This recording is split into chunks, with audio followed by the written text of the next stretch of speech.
Hi friends, welcome back to my Tirumala series. Yaganti దర్శనం తర్వాత evening మేము తిరుపతికి చేరుకున్నాము. యాక్చువల్గా ఇది మా అన్ప్లాన్ ట్రిప్. సో మేము దర్శనం టికెట్ కానీ రూమ్ కానీ ఏం బుక్ చేసుకోలేదు. సో మేము డైరెక్ట్గా తిరుపతిలో శ్రీనివాస కాంప్లెక్స్కి వెళ్ళాము. మేము వెళ్ళేసరికి 6 అయిపోయింది. దానికి టైమింగ్ ఉంటుందంట. సో మేము కార్ అక్కడే పార్క్ చేసి అదే కాంప్లెక్స్ రెస్ట్ తీసుకున్నాము. సో దర్శనం టికెట్స్ తీసుకున్న తర్వాత నైట్ అక్కడే స్టే చేసాము.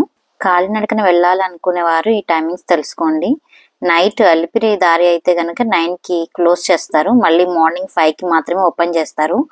అండ్ శ్రీవారి మెట్ల దారి అయితే 10కి క్లోజ్ అయ్యి మార్నింగ్ 6కి ఓపెన్ చేస్తారు. అండ్ ఇంకెవరైనా చిన్నపిల్లలతో వెళ్తే కనుక అలిపిరి దారి 2 తర్వాత కిడ్స్తో అలౌ చేయరు. ఎందుకంటే పిల్లలతో వెళ్ళినప్పుడు నైట్ అయిపోతుంది, లేట్ నైట్. సో ఆ టైంలో అది టైగర్ జోన్ కాబట్టి అలౌ చేయరు. మేము వెళ్ళింది 4 మెంబర్స్. నేను, మా హస్బెండ్, మా ఆడపడుచు వాళ్ళ ఆయన. మేము మార్నింగ్ 5:30కి అలిపిరి మెట్లు స్టార్ట్ చేసాము. కరోనాకు ముందు ఈ మొక్కుకున్నాను, మెట్ల పూజ చేస్తానని. ఈ రీజన్ వల్లే మేము కిడ్స్ను కూడా తీసుకొని వెళ్ళలేదు. ఎందుకంటే మా చిన్నోడితో మెట్లు ఎక్కడం చాలా కష్టమైపోతుందని. మొత్తం అలిపిరి స్టెప్స్ 3550 ఉంటాయి. Almost 9 kilometres distance. ఇది కంప్లీట్ చేయడానికి మాకు ఆల్మోస్ట్ 5.5 hours పట్టింది. అన్ని స్టెప్స్ కి పసుపు కుంకుమ పెట్టుకుంటూ వెళ్ళాము. ఇంకా 108 మెట్ల మీద మా హస్బెండ్ ఇంకా మా అన్న కర్పూరం వెలిగించుకుంటూ వచ్చారు. మా హస్బెండ్ కర్పూరం వెలిగించడం అయినాక తను పసుపు, నేను కుంకుమ పెట్టుకుంటూ పైకి వెళ్ళాము.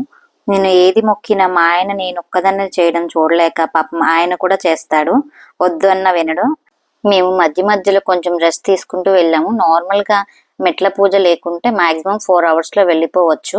మేము అలిపిరి దారి చూస్ చేసడానికి రీజన్ ఏంటంటే ఇది కొన్ని స్టెప్స్ అండ్ కొంచెం ప్లెయిన్ సర్ఫేస్ ఉంటుంది. అండ్ మోకాళ్ళ పర్వతం కూడా దీని నుండి వెళ్తేనే వస్తుంది. సో అందుకనే మేము ఈ స్టెప్స్ చూస్ చేసుకున్నాము.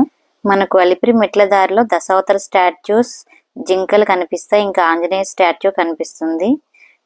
ఇంకా మాకు చాలా డిఫరెంట్ యానిమల్స్ కూడా కనిపించాయి ఈ దారిలో. మేము వెళ్ళిన రోజున ఒక ఇన్సిడెంట్ జరిగింది.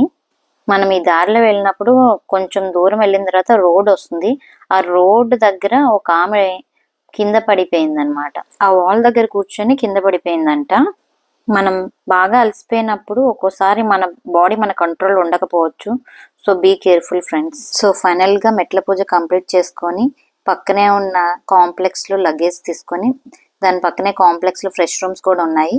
సో ఆ ఫ్రెష్ రూమ్ లో ఫ్రెష్ అయిపోయి మేము దర్శనానికి వెళ్ళాము. యాక్చువల్గా మాకు ఇచ్చిన టైమింగ్ 1 o'clockకి, బట్ మేము వెళ్ళేసరికి 3 PM అయ్యింది. అండ్ బయటకు వచ్చేసరికి 8 అయింది. సో ఇలా ఫైనల్గా మా దర్శనం కంప్లీట్ అయింది. Wait for Day 3 vlog. Thank you.